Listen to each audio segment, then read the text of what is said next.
Te saluda Paulina Betancourt, socia directora de AVE Consultoría Jurídica, y quiero compartirte en este video que acabamos de participar en el foro para la reforma a la ley aduanera, este foro que fue convocado por la Concanaco, es decir, por la Confederación de Cámaras a nivel nacional, que preside el doctor Octavio Latorre, junto con su equipo, convocó a expertos en la materia aduanera para que pudiéramos fortalecer, para que pudiéramos proponer algunas cuestiones en lo particular. Y quiero compartirte la presentación que en su momento preparamos y presentamos para este foro, tomando en consideración que son cuatro ejes. El primero tiene que ver con la transparencia y la disponibilidad de la información que se transmite a través del sistema electrónico aduanero, que bien desde hace ya por lo menos desde 2012 a la fecha ya hemos estado utilizando. Vino posteriormente una reforma a la ley aduanera con la incorporación del artículo sexto, donde ya establece la obligatoriedad de transmitir la información a través de precisamente este sistema electrónico aduanero, ¿no? Y con ello se incorpora prácticamente este esquema digital, este esquema de transmitir de manera electrónica a la autoridad aduanera diversa información que va a ser utilizada durante el despacho aduanero. Posterior tiene que ver con la celeridad, el segundo punto, celeridad en procedimientos administrativos. Muchas veces en los procedimientos administrativos, sobre todo en procedimiento administrativo en materia aduanera y en un procedimiento administrativo de incidencias, pues normalmente la autoridad tarda muchísimo en resolver y desafortunadamente pues esos plazos, si bien es cierto, están establecidos en ley, no por ello se adecúan a lo que pues, en realidad tendría que estar sucediendo, no se adecúan a los tiempos que se manejan en el comercio exterior, que son prácticamente muy dinámicos. Y si queremos que México sea competitivo, también el plazo y los términos deben de estarse ajustando a este tipo de realidad.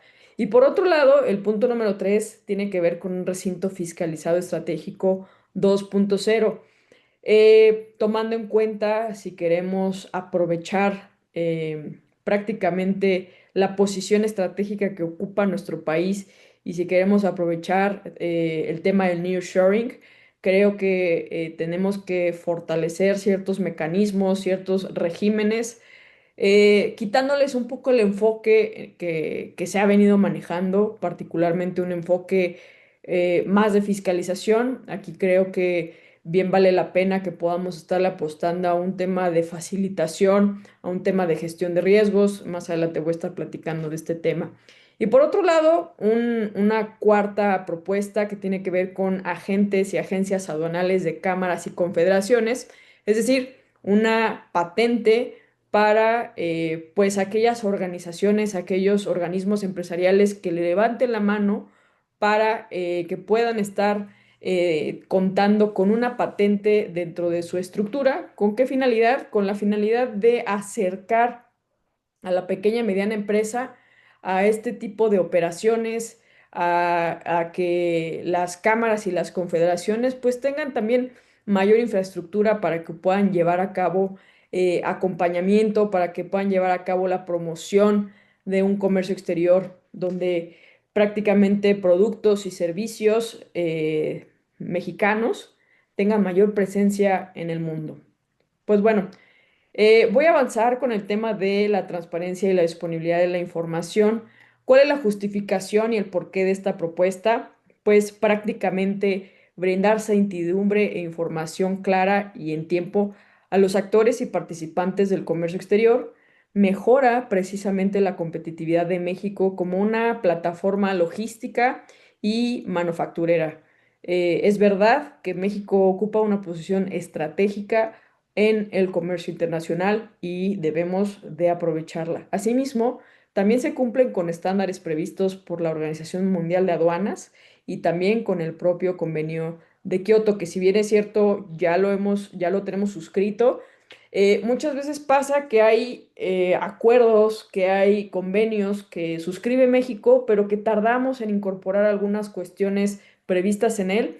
en nuestra legislación doméstica.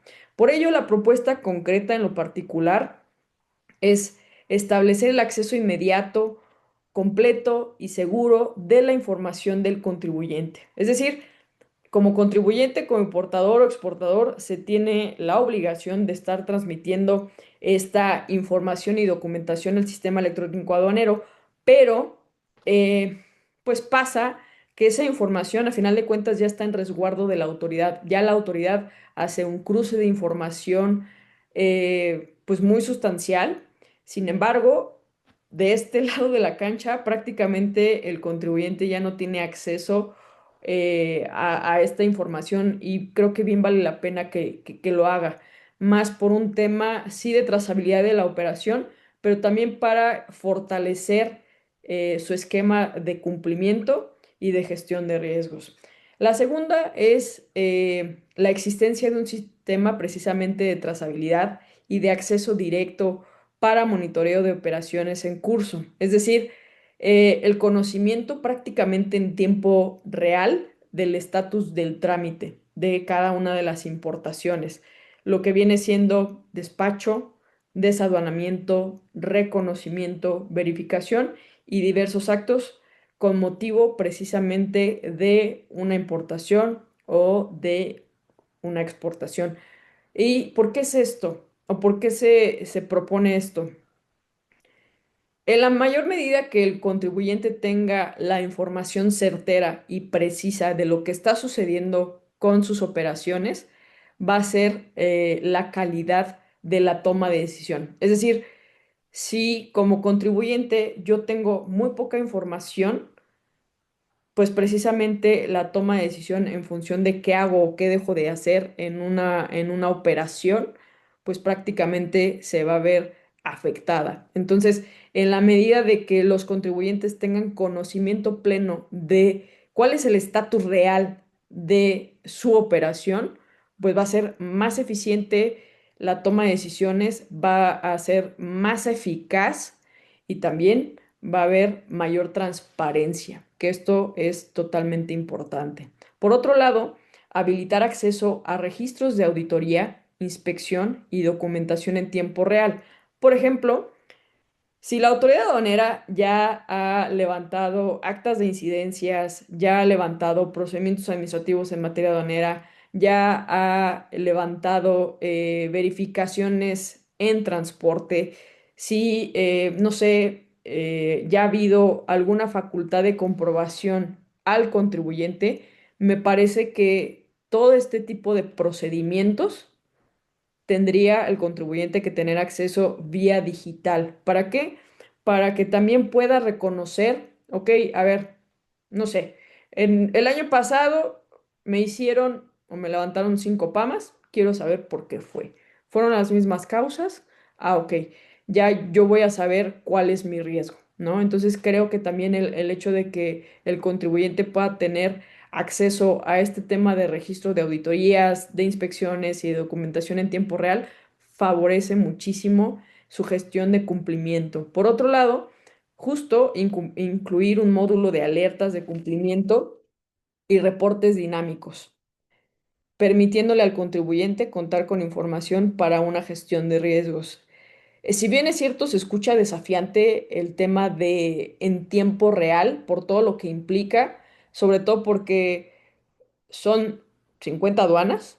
En ellas se lleva a cabo muchísimas operaciones por hora, ya no por día, por hora. Y el manejo de esa información, pues es muy sustancial, o sea, es mucha información en muy poco tiempo. Lo cierto es que me parece que si implementamos este tipo de cuestiones, no en lo inmediato, porque muchas veces sucede que implementamos en lo inmediato y quizá no es lo que estemos buscando, pero sí buscar que este tipo de propuestas, este tipo de iniciativas se implementen en el mediano y en el largo plazo. ¿Sí? Donde el contribuyente pueda contar con la información en tiempo real, porque al final de cuentas es su información, es de sus operaciones. Desde mi punto de vista, me parece todavía como muy arcaico el procedimiento en el cual el contribuyente tiene que solicitar lo que conocemos como data stage o su matriz de riesgos, ¿no? Entonces, me parece que hay que innovar, me parece que hay que facilitar estos accesos y por eso la esencia de esta propuesta en lo particular.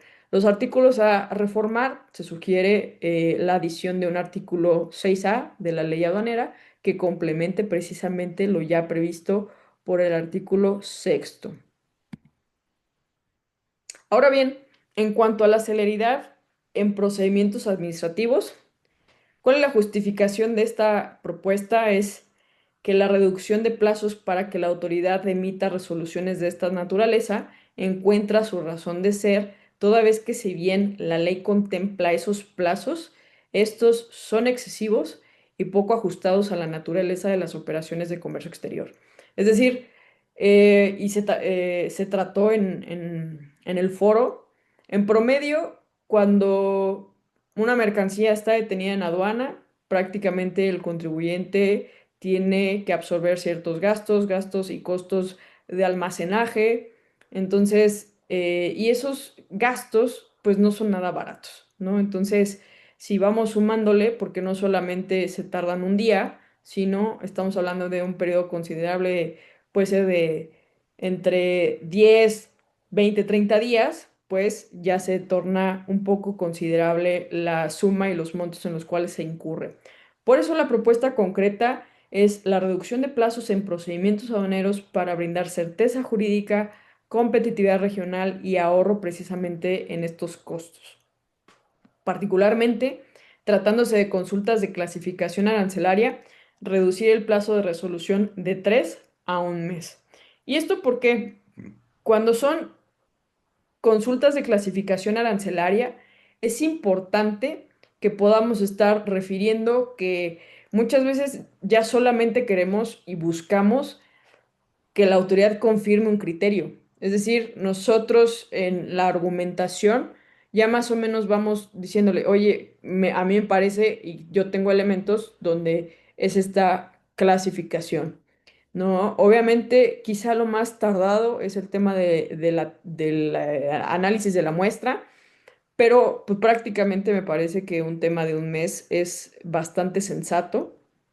La autoridad podrá decir, oye, pues es que nosotros tenemos muchísimo tiempo, perdón, muchísima carga de trabajo, no tenemos infraestructura, etcétera. Sí, sin embargo, me parece que hay que identificar cuáles son esas áreas de oportunidad. Si estás diciendo que en determinadas áreas no tienes la infraestructura necesaria, no tienes el personal adecuado y competente para llevar a cabo esas funciones, me parece que también es importante que la propia autoridad esté invirtiendo en esas áreas. En el caso del procedimiento administrativo de incidencias o bien el procedimiento administrativo en materia aduanera, reducir los plazos de 4 meses a un mes, ¿sí? Sobre todo, por ejemplo, en el caso de los procedimientos administrativos en materia aduanera, donde la mercancía está embargada, pues, y mucho, imaginando que hay resolución favorable dentro del propio procedimiento, me parece que no puede ser posible que una mercancía esté embargada 4 meses. Es muchísimo tiempo, eso aumenta los costos, eso va en detrimento de la propia competitividad, no solamente de la empresa, sino en general de todas las empresas. Los artículos a reformar en esta ocasión son los 47, 48, 152, 153 y 155 de la ley aduanera. Ahora bien, por cuanto ve al recinto fiscalizado estratégico 2.0, que así le hemos denominado en esta propuesta, la justificación y el porqué de esta propuesta en lo particular es que fortalecer con mecanismos a la figura y régimen del recinto fiscalizado estratégico para impulsar la competitividad, atracción de inversiones extranjeras y el fortalecimiento de inversión nacional. Y aquí me quiero detener un poco en el tema de inversión nacional. Hay que dotar de certeza, hay que dotarle de elementos que brinden confianza a los inversionistas mexicanos. Es decir, actualmente hay infinidad de estrategias para que empresarios mexicanos puedan sacar capital. Es decir, no inviertan en México, sino que inviertan en otros países para evitar ciertos riesgos. Entonces, me parece que si hay este tipo de estímulos, este tipo de confianza, pues invitar precisamente a los inversionistas nacionales a que puedan estarle apostando a este tipo de esquemas.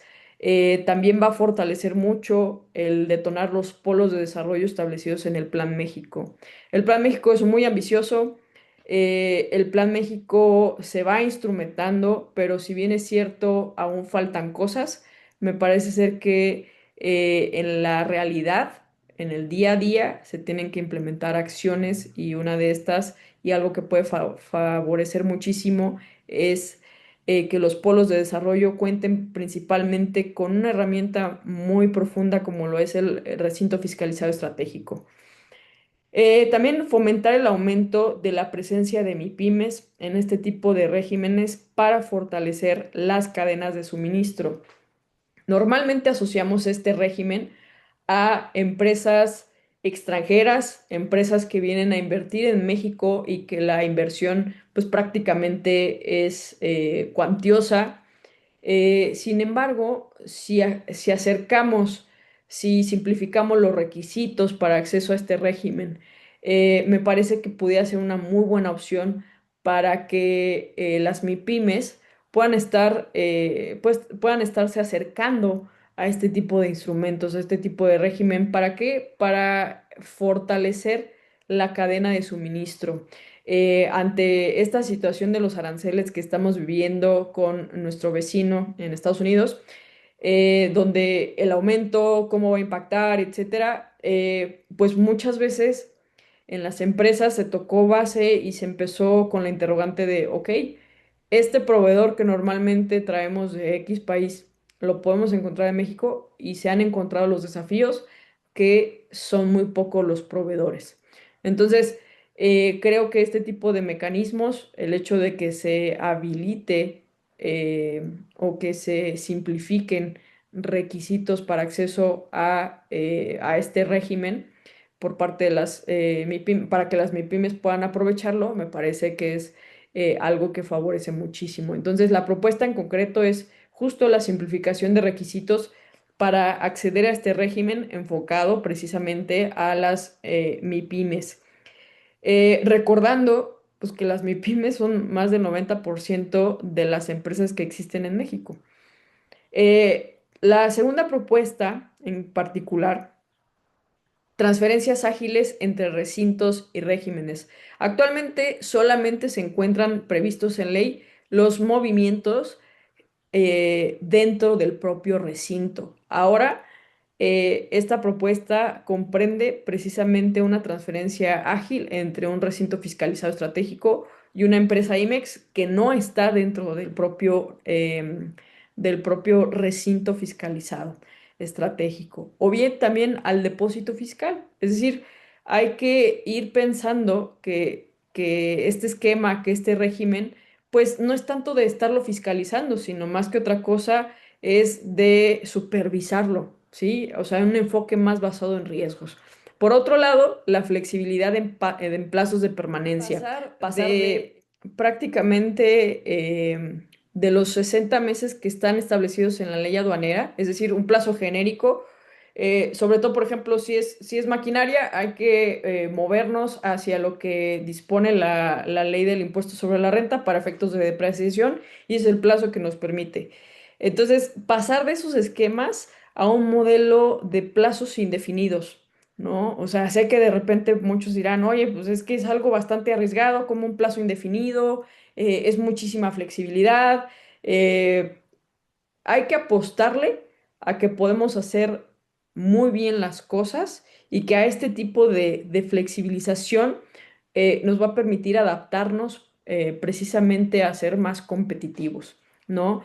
No estar como con la lupa de, pues sí, seguramente lo van a aprovechar para X cosa, ¿no? X abusos que en su momento ha habido, ¿no? O sea, creo que aquí es brindar un voto de confianza, plantear este tipo de escenarios donde hay una ampliación y una flexibilización de los plazos de permanencia, Y por otro lado, y esto va muy acompañado, o sea, para que pueda ser muy atractivo un esquema de recinto fiscalizado estratégico, además de los plazos de permanencia, tiene que venir acompañado precisamente con un tema de exención total tratándose de impuesto al valor agregado y de otras contribuciones. Es decir, eh, sobre todo porque la ley del impuesto al valor agregado o las reglas generales de comercio exterior contemplan un esquema donde pues tiene que haber certificación de IVA y de IEPS, pues me parece que es ya poco atractivo.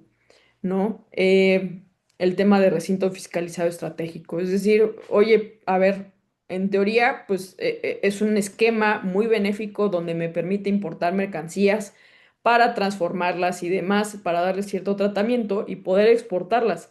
A final de cuentas no se van a quedar en el país o si te lo, o sea, si existiese esta permisión, pues evidentemente ya hay un pago de contribuciones, pero de primera mano creo que este tipo de esquemas donde, oye, pero tienes que estar certificado, oye, pero si hay como un diferimiento ahí medio raro de tema del IGI y demás, me parece poco atractivo. Por otro lado, permitir trámites consolidados para reducir carga administrativa, es decir, poder estar hablando de quizá una consolidación te reporto mensualmente, quizá no por operación, etcétera. Por otro lado, hay entidades donde la presencia de clústeres es significativa, tal es el caso de Querétaro en lo particular. En este caso, me parece que promover clústeres industriales dentro de los recintos fiscalizados estratégicos ayuda mucho para la integración de la proveeduría y manufactura para cadenas de valor completas. Es decir, que vamos a imaginar en un recinto fiscalizado estratégico está completamente todo lo que tiene que ver con la industria farmacéutica, por ejemplo, la cuestión de proveeduría, o sea, desde las propias sustancias que se utilizan para hacer pues una medicina en lo particular, el tema del empaque, etcétera. O sea, creo que es importante que podamos establecer este tipo de beneficios. Los clústeres, si bien es cierto, son una herramienta que ayuda mucho a incentivar la competitividad. Me parece que aliándose o promover que estos clústeres tengan un centro donde se puedan asentar, me parece que es muy, muy importante y que podría detonar muchísimas cosas.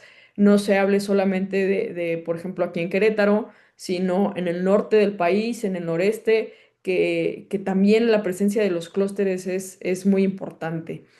Por otro lado, y esto me parece relevante, es una figura que está presente en otros países que tienen este régimen específico y es un mecanismo de coordinación público-privada. Es decir, si aquí nosotros vemos, le echamos un vistazo a la ley, vemos que la ley prácticamente es... eh, Oye, si tú quieres levantar la mano para tener autorización para operar un registro, un recinto fiscalizado o un régimen fiscalizado, pues tienes que cumplir con ciertos requisitos, etcétera. Pero, digamos, todo se lo deja pues a la iniciativa privada, pero me parece que el establecer en ley mecanismos de coordinación público-privada institucionalizados, me parece que va a fortalecer mucho la presencia de, pues, fomentar la competitividad y el desarrollo regional. Eh, por lo tanto, en estos mecanismos de coordinación podríamos estar hablando que incluir a operadoras, es decir, a empresas que operan el recinto, a empresas que están dentro del recinto, a entidades gubernamentales. Y aquí no solamente hablo nada más de incluir al SAT, incluir a aduanas, incluir a ciertas entidades gubernamentales que pues, no sé, para una gestión de un permiso, etcétera. Aquí inclusive hablo de estar involucrando a entidades de los tres niveles de gobierno, ¿ok? Y también por otro lado, y no menos importante, considerar a los inversores estratégicos, es decir, a las personas que tienen capital y a las personas que pudieran estarse involucrando con estar invirtiendo en este tipo de esquemas. Entonces, me parece que un mecanismo de coordinación público-privada también ayuda mucho a ser transparente cómo se está manejando la situación dentro de los recintos fiscalizados, basándose en un tema de supervisión de riesgos, no tanto un tema de recaudación. Solamente así me parece que vamos a poder estar avanzando. Los artículos a reformar, se sugiere la modificación de los artículos 135b, 135c, así como la adición de un 135e para regular ciertos estímulos complementarios. Y finalmente, la propuesta que se propuso, que se elaboró, es una disculpa ahí por la redundancia y ahí por el juego de palabras, tiene que ver con agentes y agencias aduanales de cámaras y confederaciones. Y mientras estaba exponiendo la propuesta, hubo alguien por ahí que me dijo, es que, oye, realmente esa no es la solución. O sea, no se trata de poner a una cámara, a una confederación, a operar este tipo de patentes, ¿no? Porque se hace un cuello de botella y demás, ¿no? Pero me parece que se deja de lado algo muy importante. ¿Cuál es la justificación? Dotar a los organismos empresariales de una figura como el agente aduanal o agencia aduanal dentro de su estructura. ¿Para qué? Para que acerque a las pequeñas y medianas empresas algunas herramientas para que impulsen el comercio exterior y sean vehículos de facilitación. Yo lo que exponía justo a la hora del foro, yo decía, es que entre más familiarizado esté el comerciante, el empresario, va a ser más fácil que, y si tiene más herramientas, va a ser más fácil que le cause familiaridad y que esa desconfianza que tiene a, híjole, es que si mando mi primer, no sé, mi primer, ya ni hablemos de un embarque como tal, híjole, mi primer pedido al extranjero es que, ¿cómo le voy a hacer? ¿Qué instrumentos de financiación tengo? ¿Quién me puede ayudar? Muchas veces se desconoce hasta que tenemos que contratar a un agente aduanal. Entonces, si en una cámara que hay en todo el país, ¿no? Que las hay en todo el país, que las hay en, pues hay cámaras, o sea, inclusive hay entidades federativas que tienen varias cámaras en los municipios más importantes, pues es importante que podamos estar familiarizando a las pequeñas y medianas empresas a este tipo y facilitarles este tipo de conocimiento, de herramientas. Eh, Ahora también es importante señalar que también la esencia de esta propuesta es que por ley las confederaciones y las cámaras tienen esta obligación de fomentar prácticas de comercio exterior. Y me parece que al día de hoy es algo que hay esfuerzos sumamente muy aislados para estarlos llevando a cabo. Entonces, si bien coincido con ese comentario que me estaban haciendo, que no es, digamos, no es como la panacea, no es como el gran remedio, lo cierto es que comienza a ser este tipo de instrumentos donde al pequeño, al mediano empresario le resulta ser familiar o le resulta familiaridad.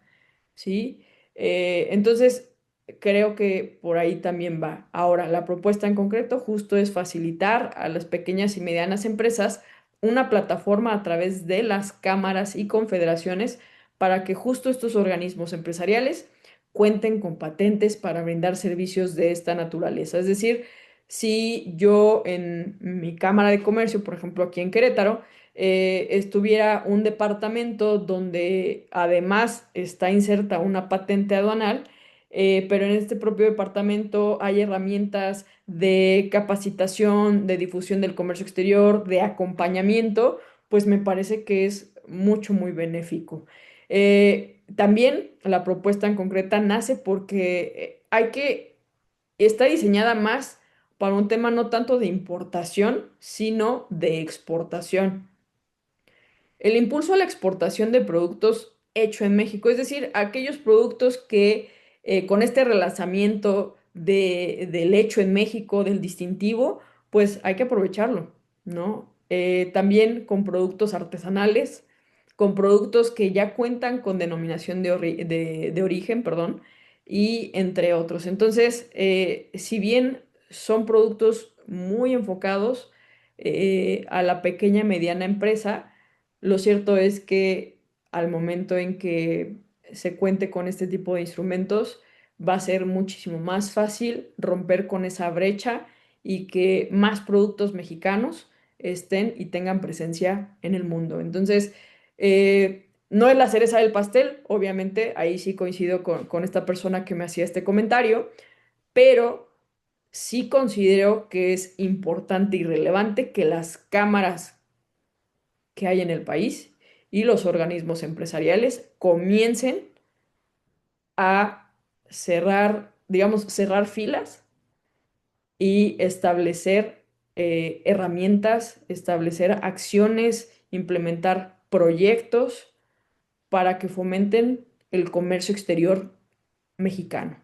Me parece imprescindible porque aparte, eh, pues las cámaras empresariales son un gremio donde pues se agrupan muchísimas cosas, se agrupan también muchísimos giros, donde también inclusive, pues, y lo comentaba en la parte de la justificación, es parte de su objetivo que está establecido en una ley de cámaras, ¿sí? Entonces, me parece que este tipo de propuesta va a ayudar mucho a hacer más visible los productos mexicanos en otras latitudes. Los artículos a reformar es el título séptimo de la ley aduanera para incorporar esta figura. Pues bien, esas fueron las propuestas que nosotros compartimos en ese foro y de nueva cuenta yo quiero aprovechar este video. Digo, aquí ahorita por temas de tiempo me extendí un poco para estar explicando pues ya un poco más de detalle en alguna propuesta en lo particular, pero quiero aprovechar también este espacio, este video, para compartir que celebro este tipo de foros, este tipo, porque al final de cuentas es un ejercicio de participación ciudadana y qué mejor que tomar en cuenta las personas que aparte que tienen una trayectoria importante en el sector, pues son personas que día a día comparten ciertos desafíos, son propuestas muy valiosas. Y pues bueno, esto fue las propuestas que de AVE Consultoría Jurídica nacen y se proponen. Y pues muchas gracias por el espacio. Espero que este tipo de foros continúe. Y más allá de que continúen, pues me parece que deben de tener un eco y que pues varias de estas modificaciones que estamos sugiriendo, pues bueno, encuentren buen puerto y puedan ser incorporadas en esta reforma a la ley aduanera. Si tienes alguna duda, algún comentario, por favor, escríbeme a paulina@abcjuridica.com.mx o bien si tienes alguna consulta en materia de comercio exterior, con toda la confianza, igual escribe a ese correo electrónico o bien agenda tu cita estratégica en el código QR que aparece en pantalla. Pues bueno, nos vemos. Espero que esto haya sido de mucho provecho y de mucha utilidad para ti. Hasta pronto, nos vemos en el otro video.